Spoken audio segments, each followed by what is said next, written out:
3. Terrifying True Stories to Start 2026. Story 1. The Roommate Agreement. I'm going to keep this anonymous for obvious reasons, but I need to document what happened before I convince myself it was nothing. My name doesn't matter.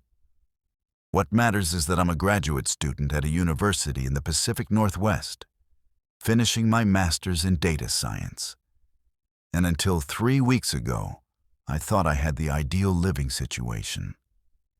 I moved into this shared house last August with 2 other people I found through the University Housing Board. The rent was reasonable, the location was perfect, walking distance to campus, and my housemate seemed normal enough during our initial meetup. There was Jenna, who was doing her PhD in environmental science, and Marcus, who worked in tech and kept to himself mostly. The house itself was older. One of those converted craftsman-style places with 3 bedrooms upstairs and common spaces on the main floor. We each had our own bathroom, which honestly was the selling point for me. I value my privacy. We established ground rules early on. Quiet hours after 10 p.m., shared cleaning rotation, no overnight guests without notice. Standard roommate stuff. Everything functioned smoothly for months. We weren't friends exactly, but we coexisted peacefully. Jenna was gone most days, doing field research. Marcus worked from home, but stayed in his room. I kept busy with coursework and my assistantship. We'd occasionally cross paths in the kitchen, exchange pleasantries. Nothing substantial. The first strange thing I noticed was maybe 6 weeks ago. I came home late from the library, probably around midnight, and noticed the door to the basement was slightly open. We never used the basement. The landlord had mentioned it was just for storage and mechanical systems. I closed it and didn't think much about it. But then it kept happening. Maybe once a week, I'd find that basement door open just a crack. I asked Jenna and Marcus about it separately. Both claimed they never went down there and had no explanation. I started making a mental note each time, wondering if maybe the house was settling or the latch was faulty. Around the same time, I started noticing food disappearing from my shelf in the fridge. Small things at first. A container of yogurt, some leftovers. I'm pretty organized, so I knew I wasn't misremembering. When I brought it up at our monthly house meeting, both of them looked genuinely confused. Jenna suggested maybe I was eating more than I realized because of stress. Marcus just shrugged. I let it go, but I started keeping my important food items in my room. That's when things escalated. I began hearing sounds at night. Not loud sounds, just subtle creaking from somewhere below my room. Old houses make noise, I told myself. Pipes expanding, wood settling, all of that. But these sounds had a pattern. They'd start around 2 a.m. and continue for maybe 30 minutes. One night, I couldn't sleep and decided to investigate. I crept downstairs as quietly as possible, every horror movie I'd ever seen playing in my mind. The basement door was open again. I stood at the top of the stairs listening. Nothing. Just darkness and that musty smell old basements have. I pulled out my phone, turned on the flashlight, and started descending. The basement was exactly what you'd expect. Concrete floor, exposed beams, the furnace in one corner, some boxes stacked against walls. I swept my light around, feeling ridiculous. There was nothing there. I was about to go back upstairs when my light caught something that made my stomach drop. In the far corner, partially hidden behind the furnace, there was a sleeping bag. And next to it, a small pile of personal items. A toothbrush, some clothes, a half-empty water bottle. Someone had been living down there. I didn't scream. I just froze, trying to process what I was seeing. My brain immediately went to homeless person, but that didn't make sense. How would they get in? We kept the doors locked. Then I noticed something else.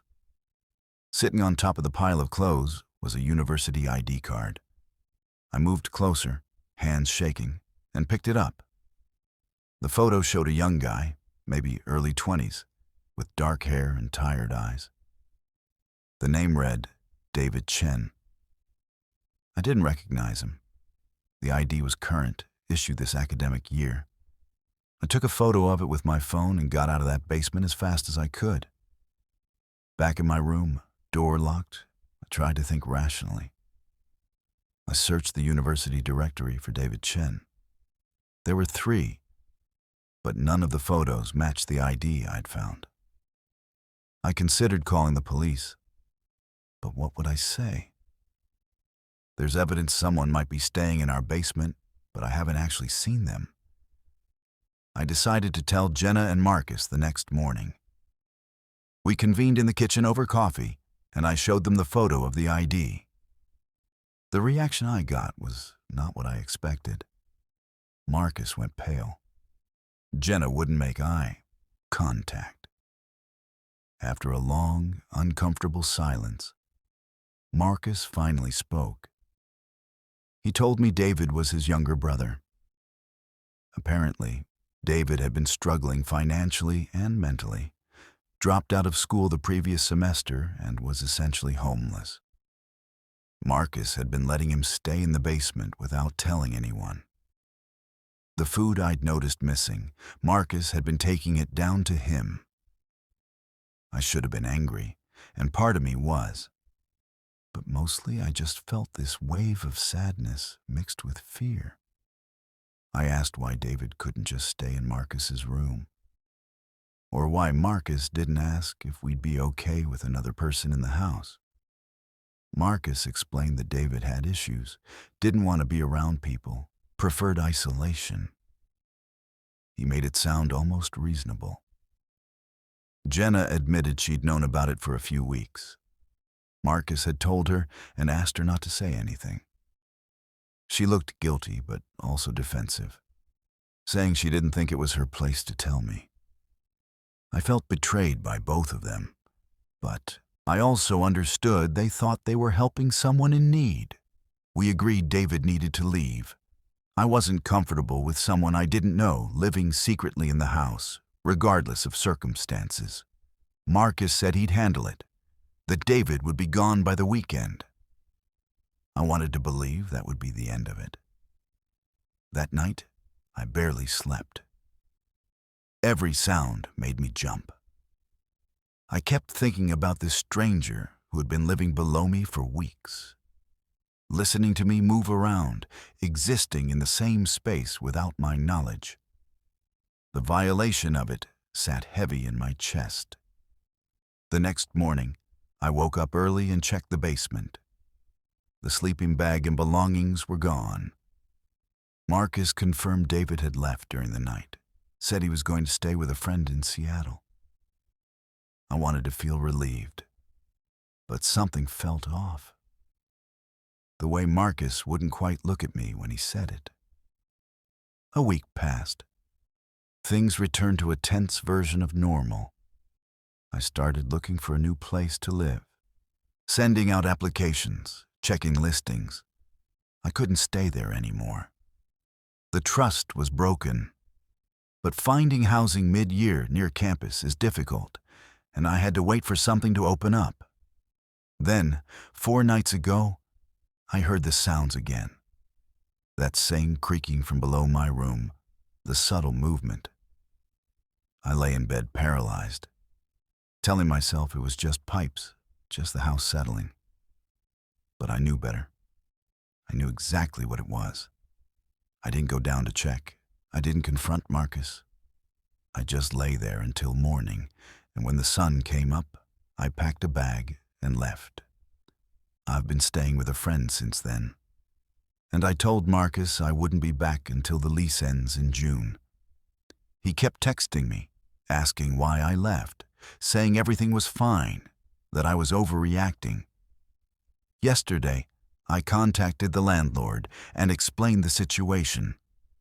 He was furious with Marcus and said he'd handle it, that he'd personally check the basement and change the locks if necessary. I don't know what he found, or if David is really gone now. Honestly, I don't want to know. What bothers me most isn't even that someone was living there secretly. It's that Marcus thought it was acceptable to let that continue. That Jenna knew and said nothing.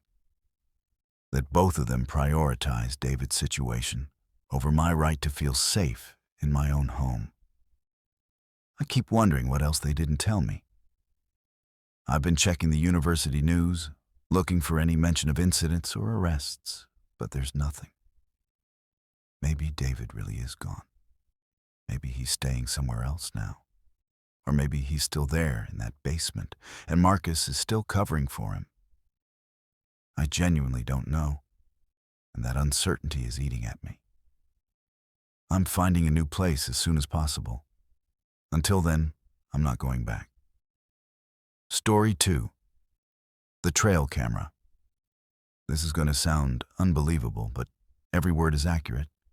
My name is Alex. I'm 31. I work remotely as a software developer. And I live alone in a cabin in rural Montana. I've been here for 2 years. And it's exactly the kind of isolation I wanted when I left the city. The nearest town is 40 minutes away. The nearest neighbor is 3 miles down an unpaved road.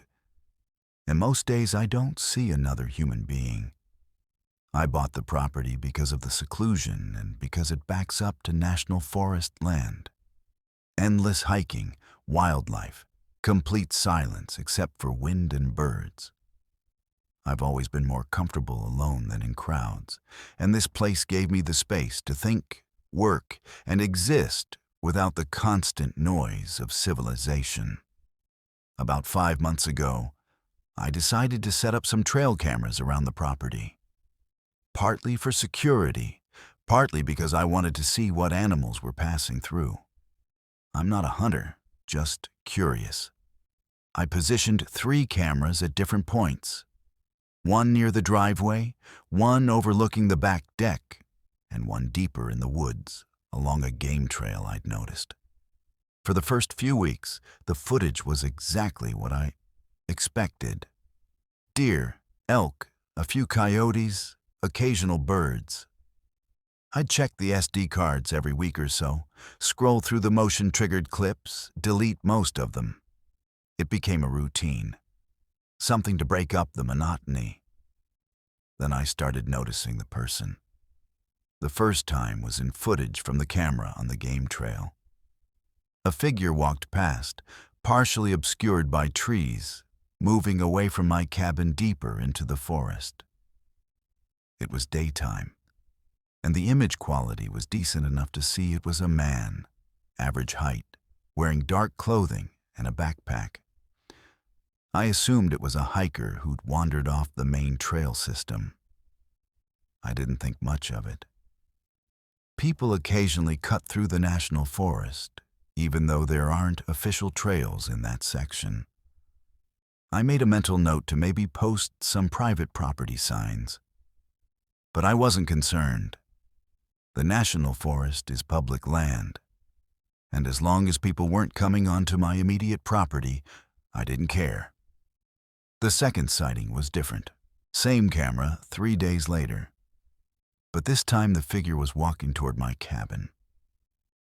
It was early morning, just after dawn. Same person, I thought, based on the clothing and build. But the direction bothered me. If you're hiking through, you don't double back the same route. You make a loop or you head out the way you came. I checked the other cameras. Nothing on the driveway camera, nothing on the back deck.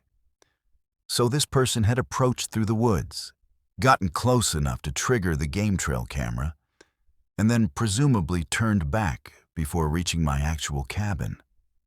That struck me as odd. But I still tried to rationalize it. Maybe they realized they were on private land and turned around. Maybe they were lost.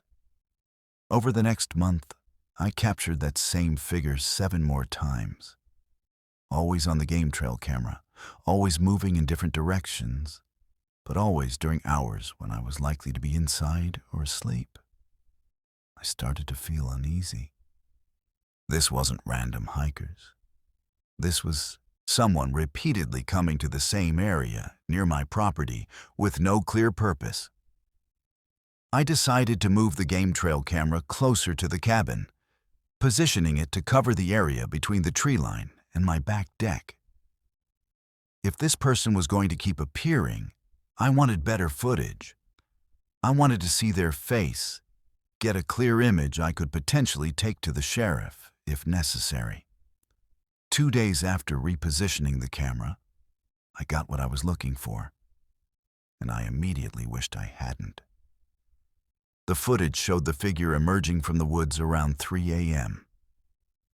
They walked directly toward the cabin, stopped maybe 50 feet from the back deck, and just stood there. For 11 minutes. Just standing, facing the cabin, completely still. The image quality was good enough that I could make out details. Male, probably in his 40s, wearing a heavy coat despite it being summer, with a dark beanie pulled low. He had a beard, though I couldn't see much of his face because of the camera angle and the low light. But the thing that made my blood run cold was what he was holding. Binoculars. He was watching my cabin through binoculars at 3 a.m. After those 11 minutes, he turned and walked back into the woods, disappearing from frame. I watched that clip probably 20 times, trying to understand what I was seeing. This wasn't someone lost. This wasn't a hiker. This was someone deliberately surveilling my property in the middle of the night. I called the sheriff's department the next morning. I explained the situation, sent them the footage.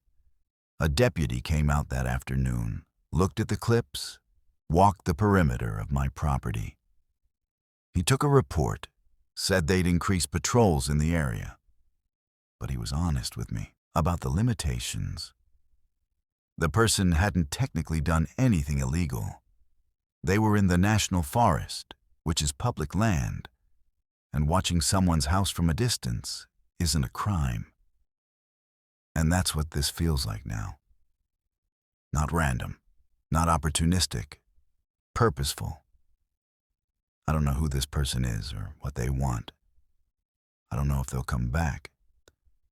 But I know I can't stay here anymore. The peace I came here to find has been completely destroyed, replaced by constant vigilance and fear. Every shadow outside could be them. Every sound in the night could be their footsteps. I'm writing this from my cabin, but I'm leaving tomorrow. I'll stay with friends in town while the security system gets installed and while I figure out my next steps. Maybe I'll come back once things are secure. Maybe I won't. Right now, I just need to be somewhere I don't feel like prey. Story 3. The parking garage. I work downtown in a major city on the East Coast. I'm not going to say which one because I still work in the same building and I don't need this traced back to me. I'm 27. I'm in marketing. And this started happening about 8 weeks ago. I need to get it documented somewhere because the lack of resolution is driving me insane. My company is on the 14th floor of a high-rise office building. There's a connected parking garage, one of those massive concrete structures with 8 levels. My assigned spot is on level 5, section C. I've parked there every workday for the past 3 years. It's routine. Drive in, park, take the elevator up, reverse the process at the end of the day. The garage is well lit and there are security cameras everywhere, though I never paid much attention to them. There's always people coming and going, so I never felt unsafe. It's a public space in the middle of a business district. Nothing bad happens there. About 2 months ago, I started noticing a vehicle parked near my spot. A white van, no windows on the sides, slightly dirty like it had been driven through weather. It wasn't always in the exact same spot, but always within a few spaces of mine, always on level 5. At first, I didn't think anything of it. Parking garages are for parking vehicles. People have vans. But then I realized it was there every single day. When I arrived in the morning, it was there. When I left in the evening, it was still there. And I never saw anyone get in or out of it. That struck me as unusual. If someone parks in a garage connected to an office building, they're presumably going to that building for work. But this van just sat there, day after day, unmoving. I started paying closer attention. I'd walk past it each morning and evening, glancing at it, looking for any signs of movement or occupation. The windows were tinted dark enough that I couldn't see inside. There were no company logos, no identifying marks. Just a plain white van that appeared to be perpetually parked. After about a week of this, I mentioned it to a coworker during lunch. She said she'd noticed it too, thought it was weird, but assumed it belonged to maintenance or building security. That made sense, I thought. Maybe it was a utility vehicle or something. I let it go, but it kept bothering me. So one evening, instead of going straight to my car, I walked past the van and stopped. I pretended to be on my phone, standing maybe 10 feet away, watching it peripherally. After a few minutes, I saw movement. The van rocked slightly, like someone had shifted their weight inside. Someone was in there. The realization hit me hard. This wasn't a parked utility vehicle.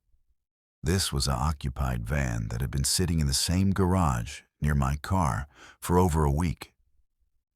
I walked quickly to my car, got in, locked the doors, and left. My hands were shaking on the steering wheel.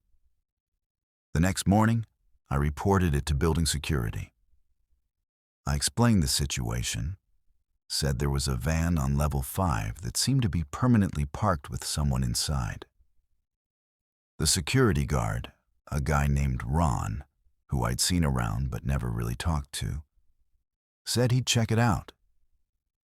He seemed skeptical but wrote down the information. When I came back from lunch that day, Ron found me in the lobby. He said he'd reviewed the camera footage and confirmed the van had been there for 11 days straight. He'd also walked the garage and located the van, but it appeared empty and there were no signs of anyone inside. He said he'd keep monitoring it, but unless the vehicle was causing a problem or violating parking regulations, there wasn't much he could do. I appreciated that he'd looked into it, but his response didn't make me feel better. I knew someone had been inside that van. I'd seen it move, but I couldn't prove it. And apparently the cameras hadn't captured anyone entering or exiting. How was that possible? For the next week, I changed my routine. I started parking on a different level, level 3, as far from the van as I could get. I'd take the stairs instead of the elevator just to avoid walking past level 5. It felt silly, like I was overreacting. But I couldn't shake the feeling that something was very wrong. Then I got the photo. It was sent to my work email from an anonymous account. No subject line, no message, just an attachment. When I opened it, my entire body went cold. It was a photo of me, taken from behind, walking through the parking garage. Based on the angle and the surroundings, it had been taken from inside the white van. I immediately forwarded it to building security and called Ron. He came up to my floor within minutes.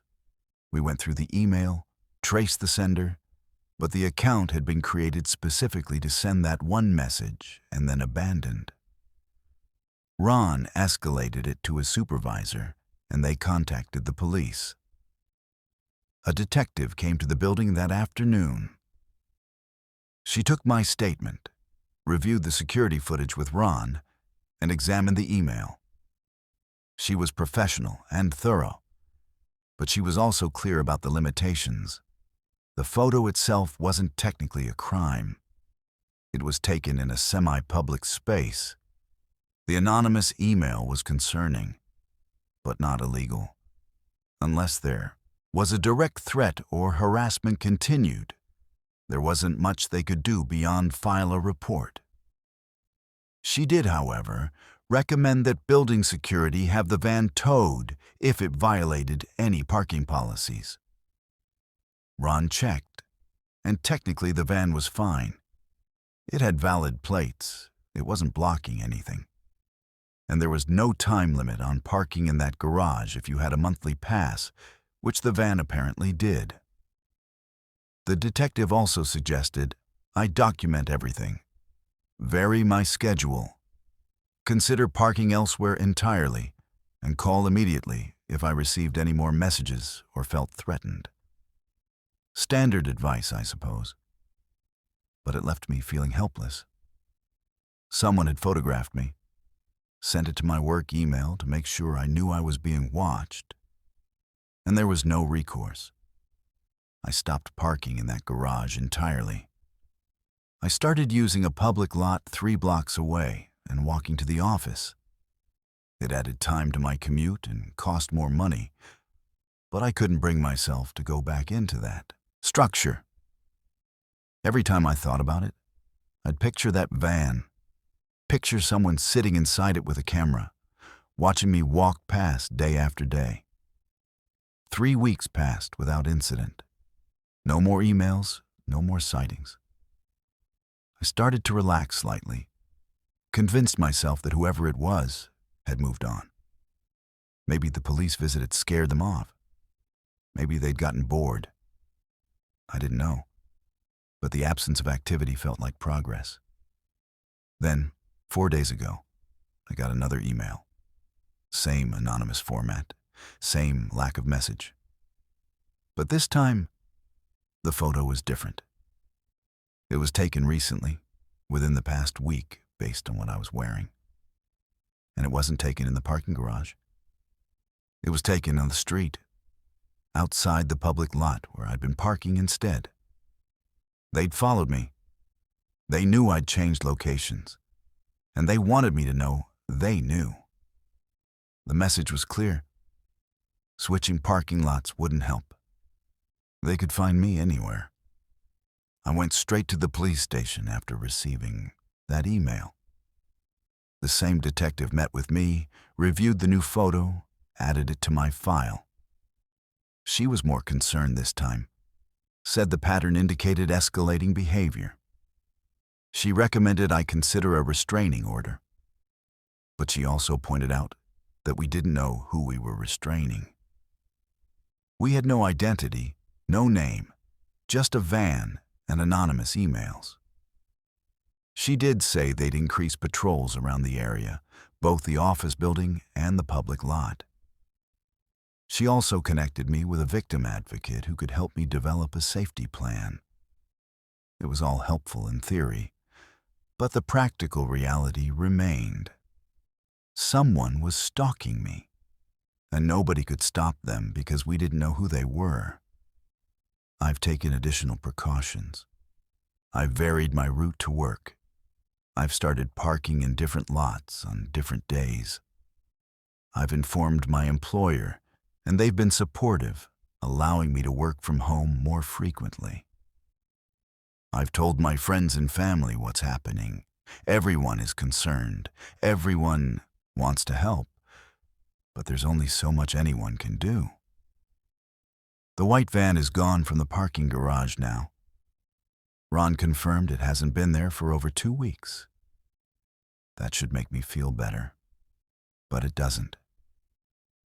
Because now I don't know where it is.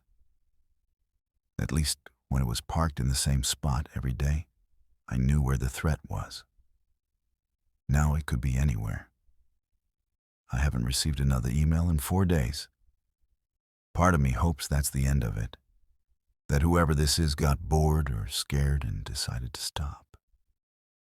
But another part of me, the part that wakes me up at night with my heart pounding, knows that silence doesn't mean safety.